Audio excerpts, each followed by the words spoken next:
Crosspatch. Skarloey made a face. Not again, Nancy, please. Just a teeny polish, she coaxed. You must look nice for your 100th birthday. I am nice. You're just a fussbot. And you're a horrid old crosspatch. Nancy polished him vigorously. Skarloey smiled. Nancy, he said, there really was a crosspatch once. Shall I tell you? Yes, please. Well, come down. I can't tell you properly while you're fussing up there. Just 5 minutes then, no longer. Nancy sat down on a box, and the old engine began. Taliclin, Dolgoch, Reneus, and I were built together in England. Who? Asked Nancy. Are Taliclin and Dolgoch? Taliclin is my twin. Dolgoch is Reneus's. The railways at Towin in Wales, and they're 100 too. They were green, and we were red. Taliclin and I had 4 wheels then, and no cab. We thought we were wonderful, and talked about how splendid we'd look pulling coaches. What about trucks? Asked Nancy. Skarloey chuckled. We had no use for them, he said. I was finished first, and sent away on a ship. I didn't like that. It wobbled dreadfully. At the port, the big railway kept me waiting. They had no cranes to lift me out. It wasn't the Fat Controller's railway then. It would have managed much better. What did they do? Asked Nancy. They used the ship's derricks. They nearly turned me upside down, said Skarloey indignantly, and left me hanging while they arranged the truck. You must have looked funny, gurgled Nancy. Yes, and I felt it too. I got crosser and crosser. They fastened me to the truck at last, and an engine took me away. His name was Neil. He was ugly but kind, and we were soon friends.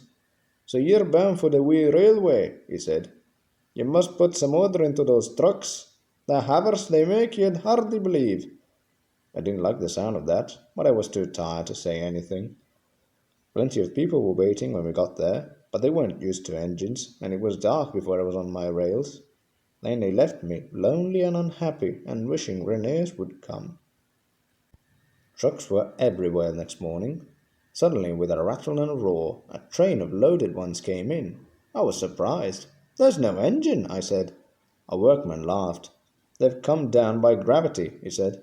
The empty ones need pulling up, though. That's why you've come. But can't they go up by whatever it was you said? Gravity only brings things down. We need horses or engines like you to pull them up. What? Am I to pull trucks? Of course. I won't. I want coaches. He just laughed and walked away. Soon Mr. Mac, the manager, arrived with some men.